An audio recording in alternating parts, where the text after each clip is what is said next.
नमस्कार दोस्तों, स्वागत है आपके सुंदरम एकेडमी के इस प्लेटफॉर्म में। जैसा कि आप सभी जानते हैं भाई, हिंदी विषय के सहायक प्राध्यापक के साक्षात्कार चल रहे हैं और कुछ हमारे क्लासरूम के स्टूडेंट्स हैं जिनके साथ हम आज वार्तालाप करेंगे और आपके सभी डाउट्स को हम क्लियर करने वाले हैं और साथ ही उनके जो अनुभव है वो आपको साझा करेंगे कि कैसी क्या प्रोसेस रही है प्रॉपर की, जैसे एंट्री से लेके डीवी क्या हुआ, डॉक्यूमेंट क्या क्या लगाया गया है और इसके साथ में ऐसी अन्य जो चीज़ें जो आपको जाननी चाहिए एज अ कैंडिडेट की, आप जब इंटरव्यू में अपीयर होंगे तो आपको किन किन बातों का ध्यान रखना चाहिए। एकदम हमारे साथ जुड़े हुए हैं रोहित सर हैं, लेखन जी हैं। सर बहुत बहुत स्वागत है आपका। तो सर कैसा रहा इंटरव्यू? अच्छा रहा इंटरव्यू, बिल्कुल सर। तो आइए आप बिल्कुल हमारे दर्शकों को थोड़ा सा गाइड कीजिए।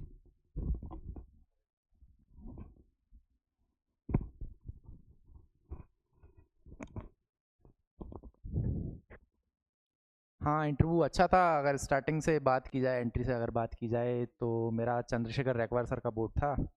आज मेरा सेकंड नंबर पर ही सेकंड नंबर पे। सेकंड नंबर पर ही था। बाकी लोग थे वो। डॉक्यूमेंट वेरिफिकेशन से अगर स्टार्ट की जाए तो डॉक्यूमेंट वेरिफिकेशन को लेकर इतना ज़्यादा चिंतित नहीं होना चाहिए, क्योंकि सर्वप्रथम तो आपको वहाँ पे पर्याप्त समय देते हैं। एंट्री का ये है कि एंट्री सुबह आपका 9:30 का टाइम देते हैं, लेकिन अगर आप 15 मिनट 20 मिनट अगर 10 आधा घंटा लेट भी हो जाए तो भी कोई दिक्कत नहीं रहती उसमें। आप 10 बजे भी जाएंगे तो चलेगा। हम लोग 9:30 बजे उपस्थित हो गए थे वहाँ पे, तो हमारा लगभग पौने 10 बजे तक हम लोग की एंट्री हो गई थी अंदर। उसके बाद जो बैग वगैरह होते हैं वो बैग और मोबाइल फ़ोन वो वहीं पे जमा करवा लेते हैं। उसके बाद आपको आपका बोर्ड का नंबर दे देते हैं कि क्या बोर्ड रहेगा। जैसे मेरा B2 नंबर था, B2 नंबर का बोर्ड था। बोर्ड देने के बाद फिर वो आपको अंदर डॉक्यूमेंट वेरिफिकेशन के लिए बुलाते हैं। वहाँ पर सारी चीज़ें जो कुछ तो वो जो आपका वो होता है इंटरव्यू कॉल लेटर होता है, उसमें सारी चीज़ें वो बताते हैं। वो सारी चीज़ें उसी क्रम में जमा कर ले जानी होती है। और अगर कुछ नहीं भी होता है तो वो वहाँ पर आपको फ़ोटोकॉपी भी वही करके देते हैं। सुविधा है। सुविधा देते हैं वो। जैसे कि मेरा एक थोड़ा अपना जो जाति का प्रमाण पत्र होता है वो मैंने पुराना वाला लगाया था, तो उन्होंने उसकी फ़ोटोकॉपी मुझे करके दी वहीं पे। और बाकी सारी चीज़ें जो क्रम से जमाने के लिए तो जो दी जाती हैं कॉल लेटर में वही थी। इससे ज़्यादा तो और कुछ ऐसा डॉक्यूमेंट वेरिफिकेशन को लेकर तो ऐसा कुछ ज़्यादा था नहीं। मतलब जितना चिंतित होते हैं, जैसे कि मैं भी अगर अपनी भी बात करूं तो मुझे भी लग रहा था यार, पता नहीं डॉक्यूमेंट वेरिफिकेशन में क्या होगा, कब होगा, क्या डॉक्यूमेंट लगेंगे नहीं लगेंगे, पर ऐसा कोई ज़्यादा चिंतित होने की बात है नहीं वहाँ फिर पर। जैसे कि जो वेटिंग एरिया उसमें बैठने की वेटिंग एरिया की अगर मैं बात करूँ तो काफ़ी वहाँ पर सोफ़े लगे हुए हैं। सोफ़े पे सब अपना जैसे कि सारी चीज़ें आप रख सकते हैं, बैठ सकते हैं। आपके डॉक्यूमेंट्स जो हैं भर सकते हैं वहीं पर बैठकर, अगर कोई इशू नहीं है तो। बाकी आपका जो नाम है वो पर्सनली आपको एक पर्सन अलॉट करते हैं, वो आपको पर्सनली आपके पूरे डॉक्यूमेंट्स जो रहेंगे वहाँ पर वो वेरीफाई करवाएगा। साथ ही अगर कोई चीज़ नहीं है तो वो आपको बोलते हैं कि आप एक काम कीजिए, थोड़े समय बाद मंगवा लीजिए। और भी अगर आपको नहीं भी है तो वो आपको कम से कम 7 दिन तक का समय देते हैं। जैसे लेखन जी की अगर मैं बात करूँ तो लेखन जी का नेट का सर्टिफिकेट नहीं था, तो उन्होंने एक एप्लीकेशन लिखवाई। एप्लीकेशन लिखवाने के बाद उन्होंने बोला कि आप 7 दिन के अंदर प्रस्तुत कर सकते हैं। तो डॉक्यूमेंट्स को लेकर इतना ज़्यादा चिंतित होने की आवश्यकता नहीं है। बिल्कुल, लेकिन क्वेश्चन मतलब रखना चाहिए कि ऐसी हाँ, लापरवाही ना हो। हाँ, बस ये है कि आप एक व्यवस्थित लगना चाहिए आपको, कि आप भी एक असिस्टेंट प्रोफेसर बनने जा रहे हैं तो बिल्कुल एक व्यवस्थित अगर सारी चीज़ें, क्योंकि उन्होंने पहले से मेंशन किया हुआ है, सारी चीज़ें उन्होंने बताई हुई हैं क्या लाना है क्या नहीं लाना है, तो उसी के अनुसार अगर जाएँ तो काफ़ी अच्छा रहता है। और उसके बाद फिर इंटरव्यू का सिलसिला चालू करते हैं। जैसे ही डॉक्यूमेंट वेरिफिकेशन हो जाता है वो आपको बोलते हैं कि आप बैठ जाइए। बैठने के बाद ऊपर से जो आते हैं चेयरमैन सर के यहाँ से जो होते हैं, वो उनका आता है, बोलते हैं कि नाम लेते हैं आपका। वो बुलाते हैं ऊपर, लेके जाते हैं आपके साथ में। उनसे बोल बाहर जो होता है, बाहर बाहर भी जो एक वेटिंग एरिया बना बाहर भी होता है। वेटिंग एरिया होता है। मतलब आपसे पहले 2 या 3 लोग जो हैं पहले से उपस्थित रहते हैं, तो वो लोग वेट कर रहे होते हैं। उनके बाद आपका होता है। 2-3 लोग तो रहते ही रहते हैं। तो उसके बाद जैसे ही उन लोगों का हो जाता है, आपका नंबर आता है, तो जो प्यून होते हैं वही गेट ओपन करते हैं। और आप जैसे ही गेट ओपन करते हैं आप बोलते हैं कि क्या मैं अंदर आ सकता हूँ, मैं आए कम इन, जो भी आप जिसमें भी आप सहज महसूस करते हैं। उसके बाद चेयरमैन सर जो होते हैं वो आपको बोलते हैं कि आइए आइए बैठिए। उसके बाद होता है इंटरव्यू का सिलसिला जारी होता है। सर्वप्रथम अगर जैसे कि मैं मेरी बात करूं तो मेरा रैकवार सर का बोर्ड था। तो रैकवार सर ने सबसे पहले तो मुझसे अपना रोल नंबर पूछा, तो मैंने उनको रोल नंबर बताया अपना। रोल नंबर के बाद उन्होंने मुझसे मेरा नाम पूछा। नाम के बाद उन्होंने मुझसे मेरे पिताजी जो थे, पिताजी का नाम पूछा। उसके बाद उन्होंने सामान्य जो क्वेश्चंस थे उनसे शुरुआत की। जैसे कि मैं पहला क्वेश्चन अगर रैकवार सर का पूछूं तो उन्होंने मुझसे बोला कि अच्छा, ये प्रेमचंद जी की बूढ़ी काकी कहानी है, उसके बारे में मुझे बताइए।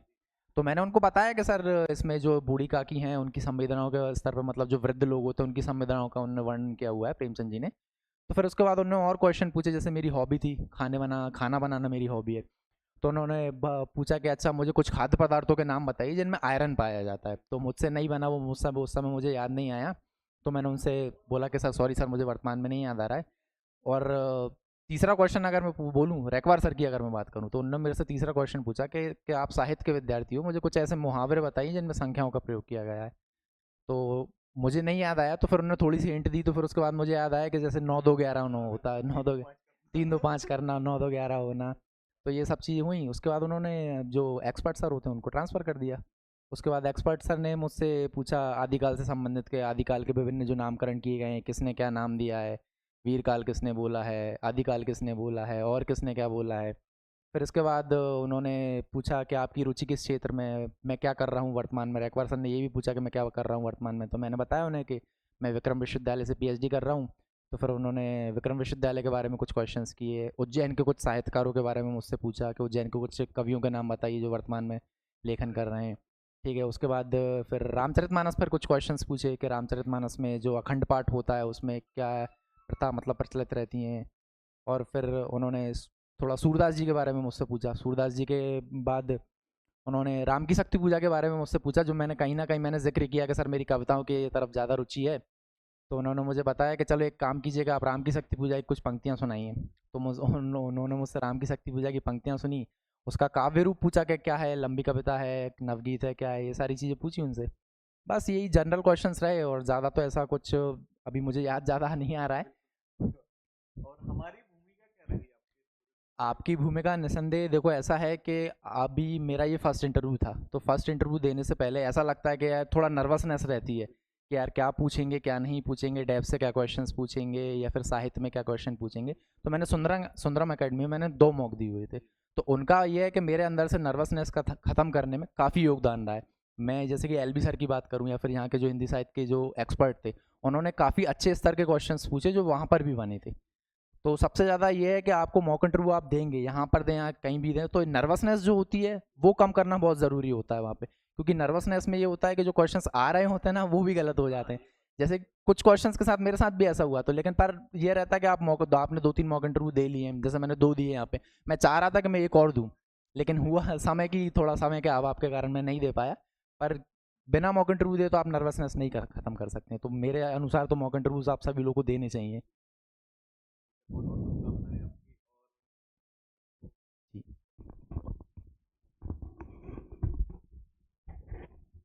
दोस्तों आपने हमेशा देखा होगा कि मैं हर दिन पहले कैंडिडेट का इंटरव्यू जरूर लेता हूँ, लेकिन आज जो हमारे कैंडिडेट हैं आदरणीय लेखन सर हैं हमारे, काफ़ी मार्गदर्शन में रहे हैं हम लोग उनके भी। तो उनका जो आज इंटरव्यू था वो जैसा भी कहें लेकिन काफ़ी अंतिम पड़ाव में था। लगभग 5 कितने बजे इंटरव्यू हुआ सर आपका?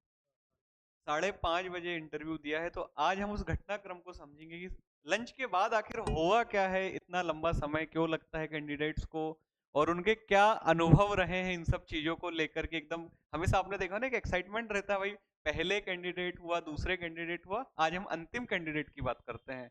सर आइए, स्वागत है आपका सर।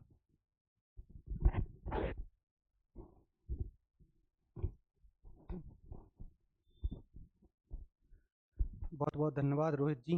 और सबसे पहले तो मैं बताना चाहूँगा कि 9:30 बजे आयोग हमें बुलाता है कि आप साक्षात्कार के लिए उपस्थित हों, तो आप सभी डॉक्यूमेंट के साथ आयोग में उपस्थित होते हैं। लेकिन पूरे डॉक्यूमेंट ले जाना भी एक बहुत ज़रूरी है। और सबसे मेन बात जो है कि आपके जो कॉल लेटर है उसमें लिखा हुआ होता है कि उसमें आपका कौन सा डॉक्यूमेंट रह गया है। तो मेरा डॉक्यूमेंट एक नेट का प्रमाण पत्र था, वो मेरा रह गया था। और तो हर स्टूडेंट से मैं यही बोलना चाहूँगा कि आप अपने कॉल लेटर पर एक बार देख के जाएं कि उसमें क्या क्या त्रुटियाँ रह गई हैं। अगर कुछ त्रुटियाँ रह गई हैं तो उसे एक बार देख लें। और इसके बाद अगर बात करें कि एक तो इंटरव्यू बहुत शाम तक चलता है, बहुत ज़्यादा टाइम रहता है, तो आप कोशिश करें कि अपना खाना ले जाएँ या फिर जो भी नाश्ता वगैरह है वो आप बिल्कुल ले जाएँ, क्योंकि इसमें आपको बहुत पछताना पड़ सकता है वहाँ पर। और ये डॉक्यूमेंट और ये खाने की बाद अगर हम इंटरव्यू की बात करें तो मेरा बोर्ड माननीय मेहरा जी का बोर्ड था। और इसके पहले मैं सिविल वाले में भी माननीय मेहरा जी के बोर्ड में इंटरव्यू दे चुका था। तो साहित्य से संबंधित उन्होंने प्रथम क्वेश्चन यही पूछा था कि आप सरस्वती शिशु मंदिर से हैं। तो साहित्य ने मतलब सरस्वती शिशु मंदिर ने आपको किस प्रकार से साहित्य को बढ़ावा दिया है? एक तो ये वाला क्वेश्चन था। और ओवरऑल यदि पूरे बोर्ड की बात करें और मेहरा जी के बोर्ड की बात करें तो रामचरितमानस से क्वेश्चन ज़्यादा से ज़्यादा होते हैं। और संस्कृति से ज़्यादा क्वेश्चन होते हैं। सांस्कृतिक राष्ट्रवाद के बारे में मुझसे क्वेश्चन पूछा था। और आध्यात्मिकता से भी क्वेश्चन रहते हैं, राष्ट्रीयता से क्वेश्चन रहते हैं। और जो शिशु मंदिर पृष्ठभूमि के लोग हैं उनको मैं खासतौर से बोलना चाहूँगा कि इन चीज़ों को काफ़ी अच्छे से तैयार कर लें। अपनी संस्कृति, समाज, राष्ट्र और इस प्रकार का यदि अभी हिंदी साहित्य के इंटरव्यू चल रहे हैं तो राष्ट्रीय काव्य धारा को बहुत अच्छे से तैयार करके जाएँ। क्योंकि मुझसे यही क्वेश्चन पूछा था कि राष्ट्रीय काव्य धारा के प्रमुख कवि कौन-कौन से हैं। और माखनलाल चतुर्वेदी जी की जो कविता है पुष्पिका विलासा वो भी पूछी थी। मीराबाई रसखान।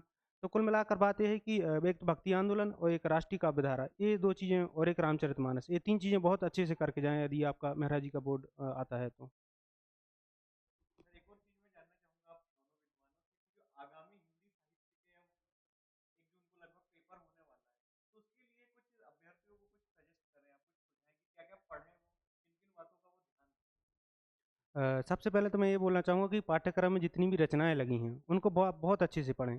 कहानी में जितने भी पात्र लगे हैं, उनकी क्या कथावस्तु है, उन पात्रों की क्या उम्र है, बहुत छोटे-छोटे क्वेश्चन। और उनका क्या संबंध रहता है कि पुत्री है, कि बहन है, इस प्रकार के मतलब कुल कहानी को बहुत गहराई से पढ़ें, नाटक को बहुत गहराई से पढ़ें। और पूरे पाठ्यक्रम में जैसे रामचरितमानस लगी है, तो उसका भी आप देखें, उसमें भी ऐसा नहीं कि पूरा कांड को सिर्फ पूरा पढ़ना है, नहीं उसमें कुछ टॉपिक दिए हैं तो बस टॉपिक के बार ही पूरा पढ़ना है। तो बस अपना पाठ्यक्रम सामने रखें, उन सभी चीज़ों को कंप्लीट करते जाएँ। और कुछ बुक्स हैं जो बहुत सहायक होती हैं उसमें, एक तो सरस्वती पांडे है और एक दृष्टि पब्लिकेशन की बुक है। और इस प्रकार से और जो भी नाटक उपन्यास लगे हैं उनको यदि हम पढ़ते हैं तो ज़्यादा सहायक रहेगा। बहुत बहुत धन्यवाद आप दोनों विद्वानों का। तो काफ़ी मदद मिलेगी इनसे अभ्यर्थियों को, और हम आशा करते हैं कि आपका भविष्य उज्जवल हो, और शुभकामनाएं श्री सुंदरम एकेडमी की, और हम हमेशा आपके लिए बिल्कुल तत्पर हैं। और सभी जुड़े अभ्यर्थियों के लिए कि भाई हिंदी साहित्य से संबंधित विद्वान है, काफ़ी जाने माने हैं, मेरे व्यक्तिगत परिचित हैं। और हिंदी साहित्य से संबंधित यदि आपको कोई समस्या हो तो आप कमेंट सेक्शन में कमेंट कर सकते हैं। और साथ ही कोर्स की डिटेल या कोई भी जानकारी हो तो जो दिया गया नंबर है आप उससे संपर्क कर सकते हैं। और हमारे अभ्यर्थी बिल्कुल हमारे जो कैंडिडेट है, और खासकर हम आपको यहाँ पर इसीलिए भी इंट्रोड्यूस करवाए हैं इन व्यक्तित्व से कि ये बहुमुखी प्रतिभा के धनी है, और साथ में काफी अनुभवी व्यक्तित्व, और हिंदी भाषा में काफी अपनी पकड़ रखते हैं। और इसी के साथ ही जो आगामी 1 जून की जो तैयारी है, इनमें भी सब लोगों का मार्गदर्शन रहेगा। तो बिल्कुल बने रहिए हमारे साथ में। श्री सुंदरम एकेडमी की टीम लगातार आपके साथ है। धन्यवाद।